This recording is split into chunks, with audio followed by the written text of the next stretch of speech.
No, fíjate, en primer lugar, los conflictos y las acciones desde el punto de vista sindical regularmente es parte de la vida cotidiana del movimiento de los trabajadores, en los reclamos que se tienen, a veces con razón, en la inmensa mayoría con razón, en otras ocasiones con la utilización política que en un momento determinado se ha dado, y lo que se está dando es un proceso de debate, de discusión en una serie de empresas que realmente la situación es difícil para esas empresas, no es un secreto para nadie, una empresa que fueron previamente acabadas, que hay un proceso de recuperación y hay una lucha en dos sentidos. Quienes han venido planteando la necesidad de un proceso de recuperación de ese conjunto de empresas a través de lo que se ha llamado la Guayana Socialista, un plan que permita la recuperación en una primera instancia y los reclamos que hay con contrataciones colectivas que en un momento determinado se tiene, con deuda que se tiene con los trabajadores y forma parte de ese conflicto natural. Ahora, si evaluamos la relación desde el punto de vista laboral, podemos decir que está concentrado fundamentalmente en esas empresas producto de esa situación en particular, pero en el resto, las discusiones de contrataciones colectivas y los avances que han tenido el movimiento de los trabajadores y las trabajadoras.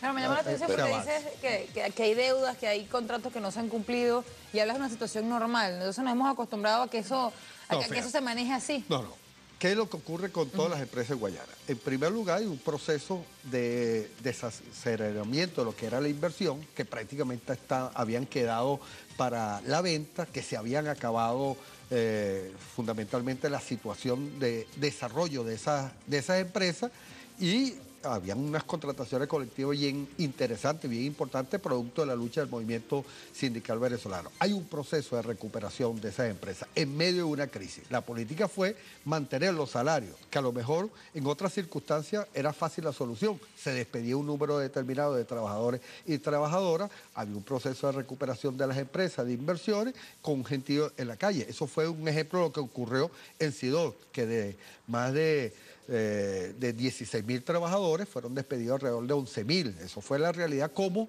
el capitalismo resolvió el problema en particular de Sidor para la inversión desde el punto de vista privado. Aquí se han mantenido los niveles de empleo, se ha reforzado y se han mantenido la mayoría de las condiciones laborales. Sin embargo, el problema ha surgido a nivel de las diferentes contrataciones colectivas. Bueno, parte del asunto. Ahora, ¿qué visión tienes tú de lo que está ocurriendo en Guayana? Que es una referencia inicial. Hay otros conflictos laborales en el país, ¿no? Y bastante severos, bastante recios. Pero de Guayana, ¿qué información tienes tú? ¿Cuál es la situación de Alcasa, por ejemplo, en este momento? De Benalún, de Ferrominera, que denunciaba, de Sidor.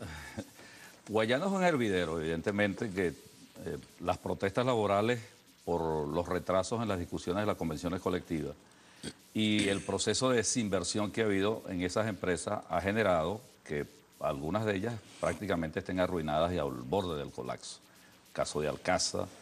Benalún, que era una de las empresas con mucho más prestigio productiva, también ha venido teniendo dificultades. El caso de Carbonorca prácticamente es una empresa paralizada totalmente. Tiene varios días los trabajadores haciendo una paralización de actividades por la discusión de la convención colectiva, porque aquí se vendió un discurso supuestamente a favor de los trabajadores.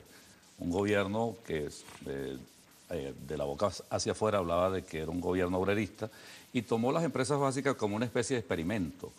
Los trabajadores fueron tomados como conejillos de India.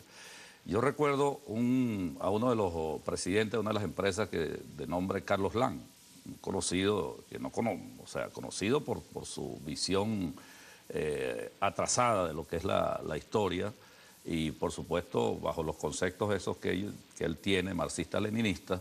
Entonces llegó a la presidencia de Alcasa sin conocer nada del negocio del aluminio, y esas son empresas que al final son un negocio desde el punto de vista de la producción. Entonces los cursos y los talleres que daba era sobre cómo fabricar bombas en vez de realizar de verdad una labor para que esa empresa se levantara. Y finalmente, bueno, también lo del control obrero, que ha sido un fracaso.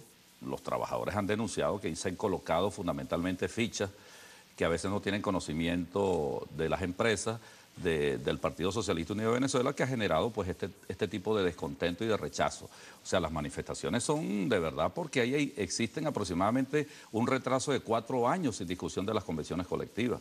Muchas de las reivindicaciones de tipo socioeconómico que tenían los trabajadores, como es el seguro, los seguros privados, el seguro de HCM, no lo pagan. Hay empresas donde han tenido que apelar a la caja de ahorro de los trabajadores para pagarle la quincena a los trabajadores. Se retrasa el pago de las utilidades. En algunos años se ha retrasado el pago de las utilidades y eso es lo que ha generado, por supuesto, el tema de las protestas laborales de los trabajadores de Guayana.